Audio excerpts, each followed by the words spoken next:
வணக்கம், welcome to Pushpalatha சமையல். வாங்க இன்னைக்கு சூப்பரான ஒரு மிக்ஸ்டு ரைஸ் வெரைட்டி பார்க்கலாம். இது ஒரு கலந்த சாதம், அவசரமாக சமைக்கும் போது டக்குன்னு செய்யக்கூடிய ஒரு ரைஸ் ஐட்டம்.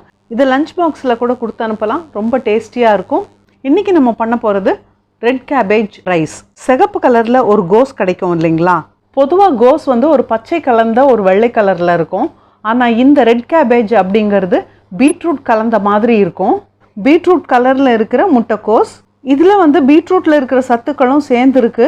இந்த கோஸ் வந்து டேஸ்ட்டில் சாதாரண கோஸை விட கொஞ்சம் நல்லாவே இருக்கும். சாலட்லலாம் போட்டு சாப்பிட்றதுக்கும் ரொம்ப நல்லாயிருக்கும் இந்த கோஸ். வாங்க இன்றைக்கி ரெட் கேபேஜ் வச்சு ஒரு மிக்ஸ்டு ரைஸ், கலந்த சாதம் எப்படி செய்கிறது அப்படிங்கிறத நம்ம பார்க்கலாம். அதுக்கு முன்னாடி நீங்கள் இந்த சேனலை இப்போ தான் முதல் முறையாக பார்க்குறீங்க அப்படின்னா கீழே இருக்கிற சப்ஸ்கிரைப் பட்டன் அழுத்தி சப்ஸ்கிரைப் பண்ணிக்கோங்க. பக்கத்துலேயே ஒரு பெல் பட்டன் வரும், அதையும் கிளிக் பண்ணிக்கோங்க. அப்போ தான் நான் எப்போ வீடியோ போட்டாலும் உங்களுக்கு உடனே நோட்டிஃபிகேஷன் வரும். இந்த ரெட் கேபேஜ் ரைஸ் பண்ணுறதுக்கு முதல்ல வடித்த சாதம், நல்லா உதிராக வடித்த சாதமாக வச்சுக்கணும். நான் புழுங்கல் அரிசி சாதம் தான் எடுத்திருக்கேன். இது நீங்கள் வந்து பச்சரிசி சாதம் எடுத்துக்கலாம், இல்லைன்னா பாஸ்மதி அரிசி சாதமும் எடுத்துக்கலாம். இது பாஸ்மதி அரிசி சாதத்தில் பண்ணால் நல்ல பிரியாணி மாதிரி ரொம்ப நல்லாயிருக்கும். ஒரு 2 கப் அளவுக்கு சாதம் எடுத்து வச்சுருக்கேன். 1 கப் சாதத்துக்கு 2 தக்காளி அப்படிங்கிற விதத்தில் எடுத்து வச்சுருக்கேன். அதே மாதிரி 1 கப் சாதத்துக்கு 1 வெங்காயம். பச்சை மிளகா நீங்கள் காரத்துக்கு தகுந்த மாதிரி போட்டுக்கோங்க. நான் ஒரு 4-5 பச்சை மிளகா போட்டுக்கிறேன். தக்காளியை மிக்சியில் போட்டு நல்லா அரைச்சி வச்சுக்கோங்க ரெடியாக. இந்த வெங்காயம் பச்சை மிளகா எல்லாம் இந்த மாதிரி நறுக்கி வச்சுக்கலாம். அந்த ரெட் கேபேஜையும் இந்த மாதிரி பொடி பொடியாக நறுக்கி வச்சுக்கலாம். அது கூட இஞ்சி பூண்டு விழுது 1 டேபிள் ஸ்பூன் எடுத்துக்கிறேன். இதுக்கு தேவை இந்த மாதிரி ஒரு மசாலா. இந்த மசாலா வந்து வீட்லேயே அரைச்ச மசாலா தான். இந்த மசாலாவுக்கு 2 டீஸ்பூன் தனியா, அதாவது கொத்தமல்லி விதை, 1 டீஸ்பூன் சோம்பு, 1/2 டீஸ்பூன் சீரகம், 1/2 டீஸ்பூன்லேருந்து 1 டீஸ்பூன் வரைக்கும் நீங்கள் மிளகு போட்டுக்கலாம். மிளகு உங்கள் காரத்துக்கு தகுந்த மாதிரி. வாசனைக்கு மட்டும் மிளகு போடணும் அப்படின்னா 1/2 டீஸ்பூன் போதும். ஒரு 4 கிராம்பு, ஒரு 3 ஏலக்காய், ஒரு துண்டு பட்டை. இந்த மராட்டி மொக்குன்னு சொல்லுவாங்களே அது ஒரு 2. இந்த ஐட்டம் எல்லாம் நல்லா காஞ்சிருக்கு அப்படின்னா நீங்கள் நேரடியாக அப்படியே மிக்சியில் போட்டு நல்லா பவுடராக செஞ்சு எடுத்துக்கோங்க.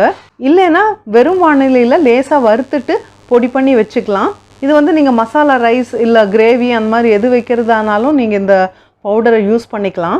இந்த பவுடர் தான் நான் செஞ்சு எடுத்து வச்சுருக்கேன். பிரிஞ்சி இலை ஒரு 2 எடுத்து வச்சுருக்கேன். இப்போ தேவையானதெல்லாம் ரெடியாக எடுத்து வச்சுட்டு ஒரு வாணலியை அடுப்பில் வச்சுக்கலாம். வாணலியில் ஒரு 3 டேபிள் ஸ்பூன் அளவுக்கு எண்ணெய் ஊற்றிக்கலாம். நீங்கள் நெய் வேணுனாலும் சேர்த்துக்கலாம். எண்ணெய் கொஞ்சம் சூடானதுக்கப்புறம் பிரிஞ்சி இலையை அதில் போட்டுடலாம். அது கூட இந்த நறுக்கி வச்சுருக்கிற வெங்காயம் பச்சை மிளகா இதையும் இதில் போட்டுடலாம். இது லைட்டாக வதங்கினதுக்கப்புறமா நம்ம இந்த செஞ்சு வச்சுருக்கிற மசாலா பொடி அதை இதில் சேர்த்துக்கலாம். அரைக்கிற எல்லா மசாலாவையும் அதில் போடணும்னு அவசியம் இல்லை. ஒரு 3/4 பங்கு மசாலா கூட போட்டுக்கலாம். இப்போ கொஞ்சம் போட்டுட்டு கடைசியில் பத்தலை அப்படின்னு நினச்சிங்கன்னா அதுக்கப்புறம் கூட கொஞ்சம் போட்டுக்கலாம் லாஸ்ட்டில். இதை கொஞ்சம் நல்லா வதக்கி விடலாம். இது கொஞ்சம் நல்லா வதக்கி அதுக்கப்புறமா இஞ்சி பூண்டு விழுது 1/2 டேபிள் ஸ்பூன் இதில் சேர்த்து வதக்கி விட்டுக்கலாம். இஞ்சி பூண்டு நல்லா வதக்கினதுக்கப்புறமா அரைச்சி வச்சுருக்கிற அந்த தக்காளியை நம்ம இதில் சேர்த்துக்கணும். இதை நல்லா வதக்கி விடணும்.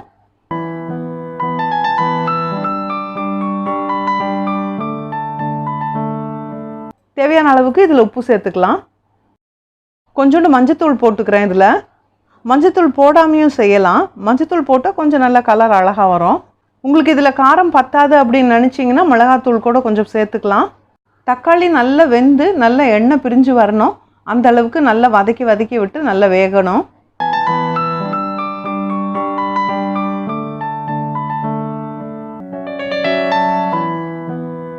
இப்போ பார்த்தீங்கன்னா எண்ணெய் கொஞ்சம் மேலாக்க நிற்கிது. இந்த சமயத்தில் நம்ம நறுக்கி வச்சுருக்கிற ரெட் கேபேஜில் இதில் போட்டு வதக்கி விடணும். நீங்கள் இதில் விருப்பப்பட்டீங்கன்னா மற்ற காய்கறிகள் எல்லாம் கூட சேர்த்துக்கலாம். கேரட், பீன்ஸ் இந்த மாதிரி காய்கறிகளை நல்லா பொடி பொடியாக நறுக்கி இதில் சேர்த்துக்கலாம். இது ரெட் கேபேஜ் ரைஸ் அப்படின்னு சொல்கிறதுனால நான் வெறும் ரெட் கேபேஜ் மட்டும் யூஸ் பண்ணியிருக்கேன். இப்போ ரெட் கேபேஜ் எல்லாம் போட்டு நல்லா வதங்கியாச்சு. இப்போ மசாலா நல்லா திக்காகிடுச்சு. நம்ம ஸ்டவ் ஆஃப் பண்ணிடலாம். இதில் கொஞ்சமாக நெய் சேர்த்துக்கலாம். இது மேலே தேவையான அளவுக்கு கொத்தமல்லி இலையை தூவிடலாம். இப்போ நம்ம எடுத்து வச்சிருக்கிற சாதத்தை இதில் கொட்டி நல்லா கிளறணும்.